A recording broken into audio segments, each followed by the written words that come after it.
చెప్పరా చెప్పు. Happy new year.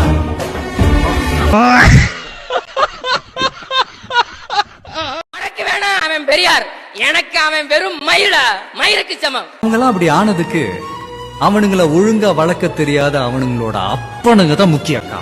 ஈர வெங்காயம் ஈவேரா, பெண்களுக்கு ஆண்களை போன்று முடியை வெட்டுங்கள், ஆணுடைய போடுங்க, ஆம்பளை பேரவை ஆம்பளையாவே வளரு, பொம்பளை ஏன் ஆம்பளை வேஷம் போடணும்? ஏப்பா ஐயா வீட்டுக்குள்ள இருக்காரா வெளியே இருக்காரா எங்க இருக்காரு எப்ப வருவாரு ஒரு தவறும் தெரியலப்பா. யாராவே கேனப்பட எடிய முன்னாடி சொல்லிக்க வருது. உடைக்கும் கழுத என்ன செஞ்சு கிழிக்கும் இந்த பழைய நெருப்பை திருப்பி போடாதீங்க, வானத்தை நோக்கி போடாதீங்க, ஏனியை போடாதீங்க. Can you catch my point? Tell me. catch பா. It's nice, no? ரோல் பண்ணி த்ரோல் பண்ணி சிரிக்க வைப்போம் மச்சான் திருந்தாத தற்குறிகளை நொங்கெடுப்போம். பல தற்குறிகளை ஏற்கனவே பொழந்திருக்கேன், இப்போ பஞ்சாயத்தை துவங்குறதுக்கு வந்திருக்கேன். ரோல் அரக்கன் நான், ரோல் அரக்கன், ரோல் அரக்கன் நான், ரோல் அரக்கன். என்ன மாமா ஸ்டார்ட் பண்ணலாமா?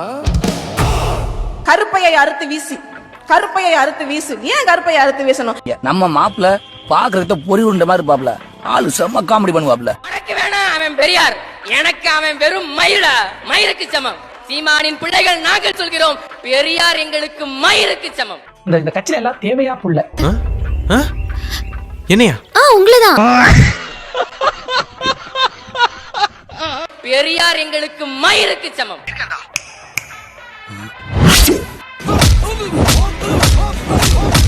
பெரியார் எங்களுக்கு மயிருக்கு சமம், மயிருக்கு சமம். சீமானின் பிள்ளை, சீமானோட புள்ளையா நீ? கூப்பிடு அவங்க அப்பா. அப்பா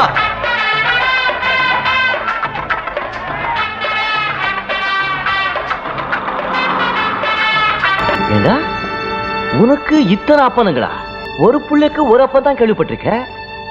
எப்படி இது? தாத்தா இதை பத்தி சொல்லவே இல்லையே. காய்ஸ், அவங்க நம்மள மாதிரி நார்மல் பீப்புள் கிடையாது காய்ஸ், சொன்னா புரிஞ்சுங்க ப்ளீஸ். சீமானே தேவையா புள்ளையா அப்படின்னு கேட்டுனுக்குறாங்க. இப்ப சீமானுக்கு புள்ள. அங்கிள் என்னால நம்ப முடியல அங்கிள், என்னால நம்ப முடியல. உங்க மேல எவ்வளவு மதிப்பு மரியாதை வச்சிருந்தேன் தெரியுமா? வயசுக்கு மீறின ஒரு பையனை வச்சுக்கிட்டு ஒரு பெரிய மனுஷன் பண்ற வேலையாது. சூப்பர். நீ தேவையா புள்ள அப்படின்னு கேட்பாங்க பொழுது வெளியே. எல்லாம் தெரிஞ்சும் நாங்க தெரியாத மாதிரி நடிச்சுட்டே இருப்போமா? எங்களை முட்டாளாக்கிட்டோம் நீங்க நினைச்சிட்டே இருப்பீங்களா? இந்த கட்சியில எல்லாம் தேவையா புள்ள, தேவையா அந்த பிள்ளைங்க. ஏன்னா இவ்வளவு அறிவா இருக்காங்களே, அவங்க இந்த நாட்டுல இருக்கக்கூடாது. அவங்க வந்து இன்னும் நாசா கீசா போய் பல தேவையா பிள்ளைகளை உருவாக்காம தேவையில்லாத பிள்ளைகளோ அப்படின்னு கேட்பாங்க பொழுது வெளியே. இது அவங்களா சொன்னாங்களா இல்ல நீங்க ஃபிட்டிங் வச்சு அடிக்கிறீங்களா? ஏன் ரஜினி, இதெல்லாம் யாராவது போய் சொல்லுவாங்களா? இந்த விஷயத்துல தான் நீங்க போய் சொல்லுவீங்க கமல் சார். சீமானின் பிள்ளை அவன் உங்களை சாத்தானின் பிள்ளைன்ட்டா வெக்கங்கட்டு போய் அவனை போய் உன் அப்பான்ற. நீ கேட்ட ஒவ்வொரு கேள்வி என்ன செருப்பால் அடிச்ச மாதிரி இருக்குடா. மாதிரி இல்ல, உண்மையிலே செருப்பால தான் அடிச்சது. சீமான் வந்து சாத்தானின் புள்ளன்றா, நீ அவனோட புள்ளன்ற. அட வெக்கங்கட்ட மானங்கட்ட. முடிச்சிட்ட?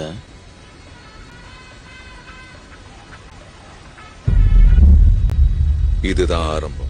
அறிவு நாணயம் படைத்தவனாக இருந்தால் பெரியார் இப்படி எல்லாம் பேசினாரு, இந்த காலகட்டத்தில் இப்படி பேசியிருக்கிறாரு, அதுக்கப்புறம் என்ன பேசினா, இதைத்தான் இந்த எடுத்து காமிக்கணும் நம்ம. அப்போ பெரியார் இப்படி பேசிட்டாரு, பெரியார் எப்படி பேசிட்டாரு, பெரியார் இப்படி பேசட்டும், உனக்கு என்ன பிரச்சனை?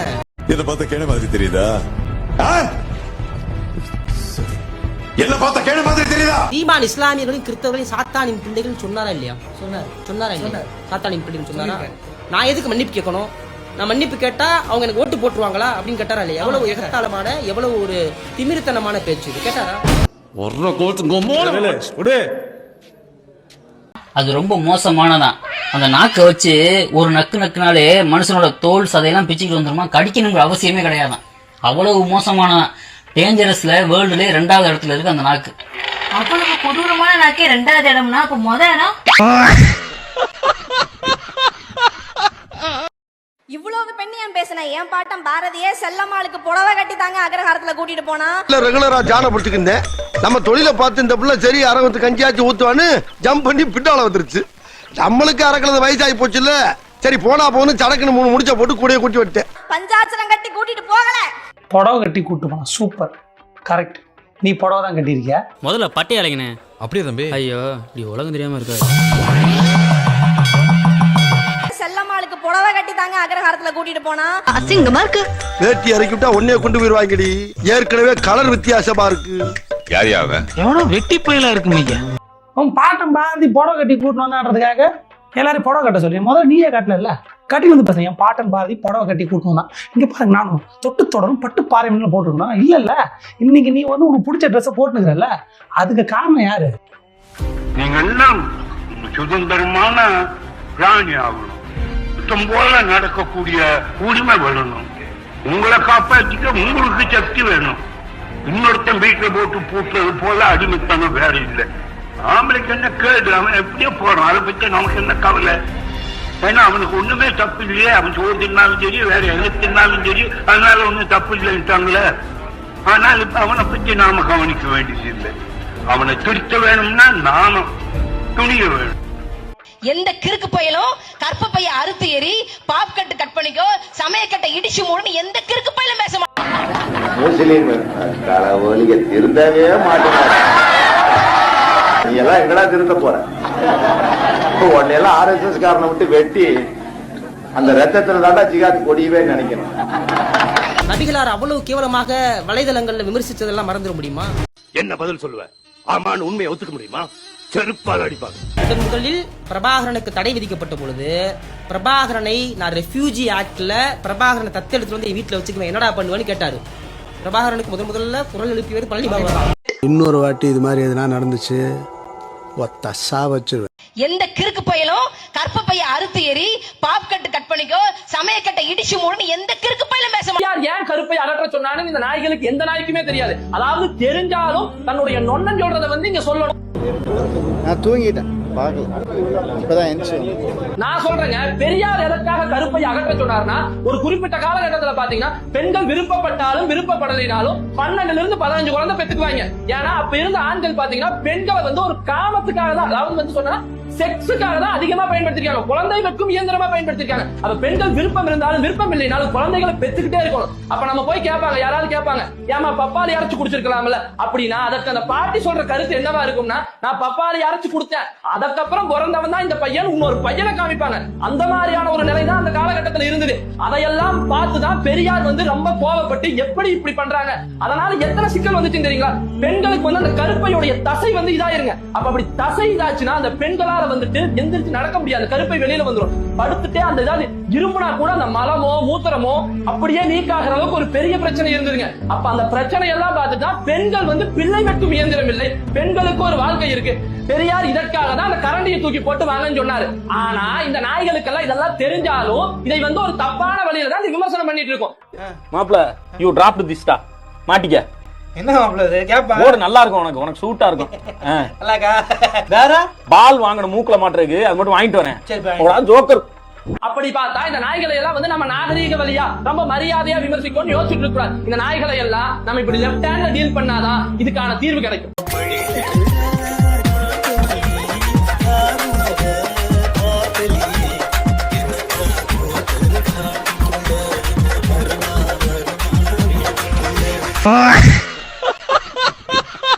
திராவிட கோட்டை அப்படிங்கிறது நீங்க இடிச்ச உடனே இந்த பிராமண கடப்பாறை பார்ப்பன கடப்பாறை இடிச்ச உடனே உடையக்கூடிய சாதாரண மண்ணு கோட்டைலாம் கிடையாது. இது எஃகு இரும்பினால் உறுதியாக வார்க்கப்பட்டு கட்டப்பட்ட ஒரு கோட்டை.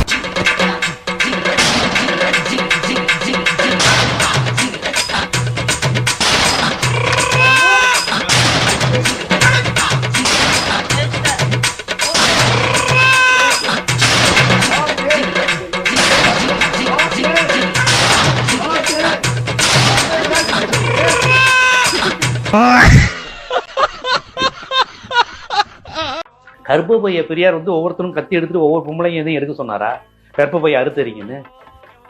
இந்த வார்த்தை அந்த ஒரு அரசியல் டோனை கூட புரிஞ்சுக்கிற அளவுக்கு கூட அறிவு இல்லைல்ல. அவர் என்ன சொன்னாரு? பெண்கள் அதிகமா குழந்தை பெற்றுக்காதீங்கன்னாரு. இதை பெரியார் சொன்னதுக்கு அப்புறம் 60 வருஷம் கழிச்சு இந்திரா காந்தி சொன்னாங்க. கவர்மெண்ட் இன்னைக்கு வரைக்கும் குடும்ப கட்டுப்பாடு பண்ணுங்கன்னு சொல்லுது.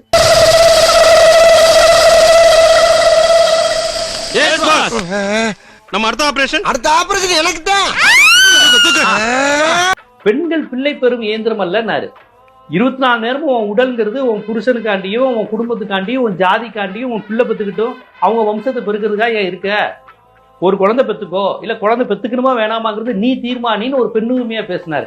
அத ஒரு பெண்ணை வைத்தே பெரியார் அவமானப்படுத்துறாங்க பாரு. அதான் சொல்றேன், கிரிமினல் குற்றவாளிங்க, கிரிமினல் மனநோயாளி அப்படித்தான் பேசுவாங்க. எந்த பெண்ணின் உரிமைக்காக பெண்ணினுடைய உணர்வை புரிஞ்சுக்கணும்னு இந்த ஆணாதிக்க சமூகத்தை செவுனில் அடிச்ச மாதிரி பேசின பெரியாருடைய கருத்தை ஒரு முஸ்லீம் பெண்ணும் பருதா போட்டு நிக்க வச்சு பெரியாருக்கு எதிராக பேசு. எங்ககிட்ட நீ திமிரா பேசுறியா? எனக்கு வர கோவத்தை உன்னை கொல்லாம விட மாட்டேன்டா. அவனை கொல்றேன்னு நம்ம ஆட்களை கொண்டு போட்டுருக்கு. டேய், இனிமே இந்த சனி எங்கே கூட்டு வராங்கடா. இவ்வளவு பெண்ணியம் பேசின என் பாட்டம் பாரதியே செல்லம்மாளுக்கு புடவை கட்டி தாங்க அக்ரஹாரத்துல கூட்டிட்டு போனா. அவுத்து போட்டுக்கிட்டு ஆடுறான். அவ நோயை சீக்கிரமா குணப்படுத்து தாயே. பஞ்சாட்சரம் கட்டி கூட்டிட்டு போகல. வந்த கதை சொன்ன, டாய்லெட்டுக்குள்ளே போயிட்டேன். திரும்ப வந்தேன், கதை சொன்ன, டாய்லெட்டுக்குள்ளே இருந்துட்டேன். அடி வயிறு கலங்கி 6 முறை போயிட்டேன். முழு கதை கேட்கணும்னா நான் ஐசியூல தான் போய் படுக்கணும். அங்கேயே வந்து கண்டினியூ பண்ணி முடிச்சிருவாங்க. ஏதோ கதையை சொன்னேன். அடுத்து போனோம், டேங்கில் தண்ணி இருக்கப்ப. பாட்டம் பாரதியா அவன் புடவை தானே கிட்ட சொன்னான். அவன் எங்க அவன் பொண்டாட்டி சட்டை பேண்ட் ஜீன்ஸ் பேண்டா போட்டு கூட்டு வந்தான். இல்ல நீ போட்டு அது என்ன ட்ரெஸ் இல்லை சுடிதாரா, அந்த சுடிதார் அவன் பொண்டாட்டி போட்டு கூட்டு வந்தான். இல்ல அந்த காலத்துல மாடர்ன் ட்ரெஸ் எதை போட்டு கூட்டு வந்தான். அந்த ஆளு கோட்டு தானே போட்டுருந்தான். அவன் பொண்டாட்டி ஓகே நான் கோட்டு போட்டுக்கிறேன், ஃபாரின்ல இருந்து நான் அதை ஆட்டையை போட்டேன், நீ கவுன் போட்டு கூட்டு வந்துடுறான்ல. அப்படியெல்லாம் சொல்லாதீங்க. சரி, அப்படியெல்லாம் இனிமே சொல்ல மாட்டேன். அப்படி கூட்டு வந்தா அவன் பாரதி இது அந்த ஆளு புடவை கட்டி கூட்டு வந்துக்கிறான். அது வந்து பெருமையார பேசுற, நீ புடவை கட்டல, நீ இன்னைக்கு உன் பிடிச்ச ட்ரெஸ்ல போட்டுக்கிறலமா. அது காரணம் அந்த ஆள் தான். நீ திட்டினுக்கிற அந்த ஆள் தான். அந்த ஆள் திட்டுறதுலாம் கவலைப்பட மாட்டான். நீ இப்ப இந்த ட்ரெஸ் போட்டிருக்கன்னு அந்த ஆள் சந்தோஷப்படும். அதுதான் பெரியார். பாத்தீங்களா, துண்டை வச்சுன்னு கேரக்டர் மாறிடுச்சு. பைபிள் படிச்சிருக்கியா? ரோமர் 6:23 என்ன சொல்லுது தெரியுமா? ரெட்டி, ராஜு, நாயுடு, சர்மா, மேனோன், ஐயர், இதெல்லாம் காஸ்ட் நேம். இதெல்லாம் அவங்க பேருக்கு பின்னாடி இருப்பாங்க. இதெல்லாம் ஏன் தமிழ்நாட்டில் இல்லைன்னு தெரியுமா? அதுக்கு reason the one and only தந்தை பெரியார். இனமான உள்ள ஆளுங்கயா, எதுக்கு லாபம் கருதாம தினம் கரியில சவுத்துல உன் பிள்ளைய கலெக்டர் ஆக்கு, உன் பிள்ளைய டிஐஜி ஆக்கு, உன் பிள்ளைய ஐஜி ஆக்கி பாக்கணும்னு அவன் கத்துறான். நீயே அவனை பார்த்து நாஸ்தி கேட்கிற. ஏண்டா அவங்க எல்லாம் போராடலாம், இன்னைக்கு இத்தனை பேர் படிச்சிருப்பீங்களா நீங்க? எனக்கு வர ஆத்திரத்துக்கு உங்க எல்லாரையும் சூளத்தாலேயே மூலத்தை வர வச்சிருவேன். இந்த ஊருக்குள்ள நீங்க எல்லாம் சுத்த முடியுமா? நன்றி யாரா இருந்தாலும் காட்டுங்க பிரதர். யூதனா இருந்தாலும் காட்ட சொல்லி பெருமானார் சொல்லியிருக்காரு. நீங்க எல்லாம் என்ன முஸ்லிம்கனே தெரியல. நம்ம திராவிட இனத்தை சேர்ந்தவர்கள், அவர்களுக்கு வாக்கு கொடுத்து விட்டோம், நாமெல்லாம் நண்பர்கள் என்று. உனக்கு ஏற்படுகின்ற எந்த நிலையும் எங்களுக்கும் ஏற்படட்டும், ஏற்றுக்கொள்கிறோம். நீங்க எல்லாம் 25ஆம் தேதி போய் பெரியார் தின விழால சேர்ந்துக்கங்க. ஒழுக்க நெறி பின்பற்றி வாழக்கூடிய பெண்கள் இப்படி வாழாம எப்படி வாழ சொல்றேன்? இந்த ஈவரா சொல்லி கொடுத்தாரு, என்ஜாய்மெண்ட் வித்அவுட் ரெஸ்பான்சிபிலிட்டின்னு. அப்படி வாழ்றதா? நான் என்ன சொல்ல வரேன்னா, பேச்சு கொஞ்சம் குறைச்சிட்டீங்கன்னா, நோ பேச்சையை நிறுத்திட்டீங்கன்னா பெரிய டைரக்டர் ஆவீங்க. கரெக்டு தானே, நல்லா தானே சொல்லியிருக்காரு. என்ஜாய்மெண்ட் வித்அவுட் ரெஸ்பான்சிபிலிட்டி கரெக்டு தானே. இப்போ உங்க கட்சியோட இவரு, அதாவது கடப்பாறை இப்போ வாயில வச்சு ஊதினு முடியாது, பல்லு குச்சினுங்கிறாருல, நல்லா வலிக்காம பல்லு படாம. அவன் மென்டல். நான் போன கூட்டத்திலேயே சொன்னேன், அவன் எங்க இருக்கிறான்னு பக்குவமா பார்த்து பின்னாடி போய் அவனை 2 கையிலையும் விலங்கு போட்டு அவனை கீழ்பார்க்க ஆஸ்பத்திரியில் விடும். பிராமண கடப்பாரு அவரு என்ஜாய்மெண்ட் வித்அவுட் ரெஸ்பான்சிபிலிட்டி அப்படிதான் தெரிஞ்சாரு. அதனால தானே ஒரு 8 தடவை கலைப்புகள், கோர்ட்டுகள், மன்னிப்புகள், எத்தனை சேட்டைகள், எத்தனை லவ் லெட்டர்கள், சட்டை இல்லாம எத்தனை ரீல்ஸுகள். பொண்டாட்டி ஒரு பொறிக்கு எனக்கு போன் பண்ணி, எனக்கு 45 வயசாகுது, என்ன கல்யாணம் பண்ணிக்கிறியான்னு கேக்குறான். ஆளு பாக்க அப்படி இருந்தா, ரொம்ப கருப்பா இருந்தா, கைப்புள்ள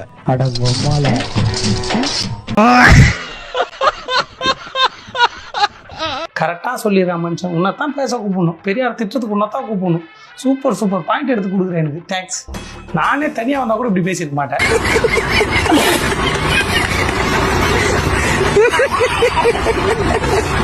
யாரும் உனக்கு மேலே இல்ல, யாரும் உனக்கு கீழே இல்ல, எல்லாருமே சரிக்கு சமம் தான் இப்படிங்கிற சமத்துவ கொள்கையை கொண்டு வந்தவர் தான் நம்ம தந்தை பெரியார். 1929 ஈவி ராமசாமி நாயக்கர் என்கிற அவர் பேரை நாயக்கர் அவரே தூக்கிட்டு ஈவி ராமசாமின்னு வச்சவர் தான் நம்ம தந்தை பெரியார். யாரு தந்தை பெரியாரையும் டாக்டர் அம்பேத்கரையும் அவன் அரசியல் கொள்கைகளை ஏத்துக்கலையோ அவங்கள நம்பிராதுன்னு நம்ம பழனி பாபாவை சொல்லிட்டு. இப்ப சொல்லுங்க யார் அப்படி இருக்கான்ட்டு. தெய்வம் தொழால் தொழுநனை தொழுதழுவால் பெய்யன பெய்யும் மழை. என்ன சார் பேசுறீங்க? என்ன நேரமும் ரூமுக்குள்ளே உட்காந்துக்கிட்டு இந்த முகத்திலே பாத்துட்டு இருந்தீங்கன்னா புதுசா எதுவும் வராது, பழசுதான் வரும். இது எவ்வளவு ஒரு பிற்போக்குத்தனமான குரல் அப்படின்னு கேக்குறாரு. ஓல்டு மீ ஒரு கிறுக்கு கூதிங்க, அவன் எதுவுமே தெரியாது, சரியான மலுமட்ட தாய். இந்த கிரிஞ்சுனாலே என்னன்னு தெரியாது அவனுக்கு, கிரிஞ்சுன்னு என்னன்னே தெரியாம கிரிஞ்சு பண்ணிட்டு இருப்பான். கடப்பாறை கட்சியா இல்ல பெரியாரிஸ்டா நீங்களே ஆச்சரியப்பட்டு போயிடுவீங்க. தண்டம் பெரியாரை திட்டிட்டு அவருக்கு ஆதரவா பேசலாமா? நல்லா வச்சுக்கிட்டு தெய்வம் தொழால் தொழுநனை தொழுதழுவால் பெய்யன பெய்யும் மழை. அதாவது ஒரு லேடிஸ் வந்து எந்த ஒரு கடவுளையும் கும்பிடாம கட்டின புருஷனே ஹஸ்பண்ட் நீங்க தான் எனக்கு கடவுள்னு கும்பிட்டாங்கன்னா வெளியே போய் மழையை பெய்யினா பெய்யுமா அப்படி எழுதியிருக்காரு. ஆமா, நீ இதை செய்யறியா டெய்லியும்?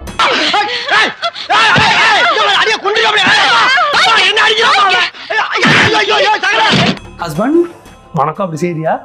ஏன்னா உன் பாட்டை இது அவனோட இது இல்லை, இந்த திருக்குறளுக்கு ஏற்ற மாதிரி நீ வாங்கணும். டெய்லி காலையில் எழுந்துச்சி ஹஸ்பண்ட் கொடுங்க அப்படியே கணக்கணக்கில் இது சாமி கும்பிட்டு அப்படி தான் வெளியே போய் மழையை பெய்யுனா பெய்யுமா, போய் வெளில போய் சொல்லு மழை பெய்யுதா பார்ப்போம்.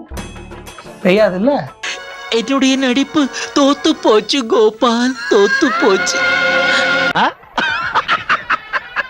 பிற்போக்குத்தனமா இருக்குது இல்ல, அதைத்தானே பெரியார் சொல்லியிருக்காரு. ஏன் அவர் இப்படியே இதுல ஒரு ஆம்பளை கிட்ட போய் ஒரு ஆம்பளை இந்த சாமியை கும்பிடாம பொண்டாட்டியை தொட்டு கும்பிட்டு வணங்கி வெளியே போய் மழையை பெய்யினா புயலை அடிக்கும் அப்படி எழுதல.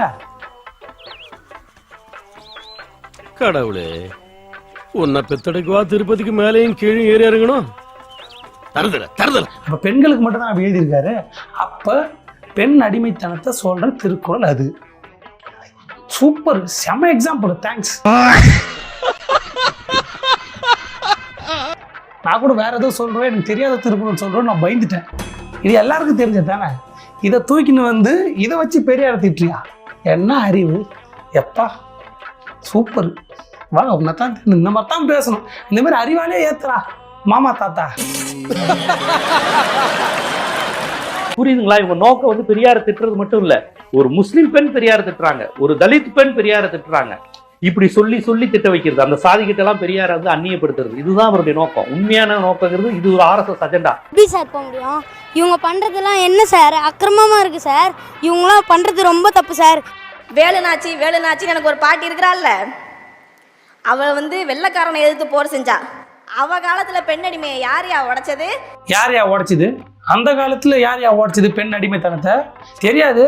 இவங்க ஆயா அவங்க அவங்க சொந்தக்காரெல்லாம் வேலுநாச்சியார் கூட போருக்கு போனாங்க. போருக்கு போயிட்டு வந்துட்டு அப்படியே காலேஜில் படித்து டிகிரி வாங்கி எல்லாருமே ஒரு நல்ல வெல் செட்டில்டாக இருந்து முற்போக்கா அப்படி எல்லாத்தையும் இப்படி உலகத்தை மாற்றினாங்க இவங்க ஆயாலாம்.